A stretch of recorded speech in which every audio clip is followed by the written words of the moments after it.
বিগত 2 বছরে আমি প্রয়োজন ফাউন্ডেশনের বিগত 2 বছর আমি প্রতিদিন ফাউন্ডেশনের অর্থ বিষয়ক সম্পাদক হিসেবে ছিলাম। জানি না আমি আমার কতগুলো একটা পালন করতে পেরেছি, তবে আমি আমার টাকা থেকে চেষ্টা করেছি যাতে আমি এই প্রয়োজন ফাউন্ডেশনের হিসাব নিকাশ এবং সব বিষয় যেন সুন্দরভাবে বুঝে রাখতে পারি। আর বাকিটা আপনারা বলতে পারেন আমি কতটুকু দিতে পেরেছি। তবে সুন্দর একটা বিষয় আসলে আমরা যখন প্রয়োজন ফাউন্ডেশন সদস্য হিসেবে দলীয় সদস্য হিসেবে যুক্ত হই, তখন প্রয়োজন ফাউন্ডেশন ছিল একবারে শুরুতে। আজকে আপনাদের সহযোগিতায়, আপনাদের ভালোবাসায়, আপনাদের অনুভূতি প্রয়োজন ফাউন্ডেশন চলে এসেছে।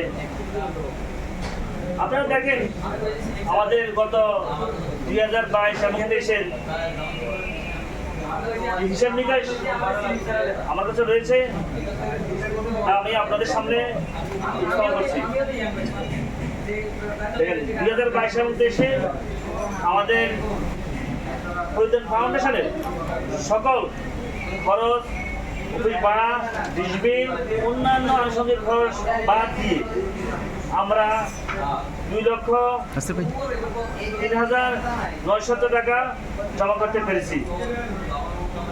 আপনারা আরো সঙ্গে খুশি হবেন, আমরা যে টাকাটা জমা করে রেখেছি তা 2 লক্ষ টাকা আমাদের ফাউন্ডেশনের নামে এফডিআর করা রয়েছে এবং বাকি 3,900 টাকা আমাদের ক্যাশে জমা আছে। আমরা যে 2 লক্ষ টাকা এফডিআর করে রেখেছি, আমি এই কথাটা বলতাম না শুধু কারণ আমাদের কার্যকরী সদস্য এখানে রয়েছেন, যাতে কেউ এই বিষয় নিয়ে কোনো কথা বলতে না পারে, এই কারণে আমি ব্যাপারটা ক্লিয়ার করছি। আজকে কিন্তু আসলে বলার সুযোগ সময় না, এরপর আমি বলতেছি যাতে কারো মনে কোনো সন্দেহ না থাকে।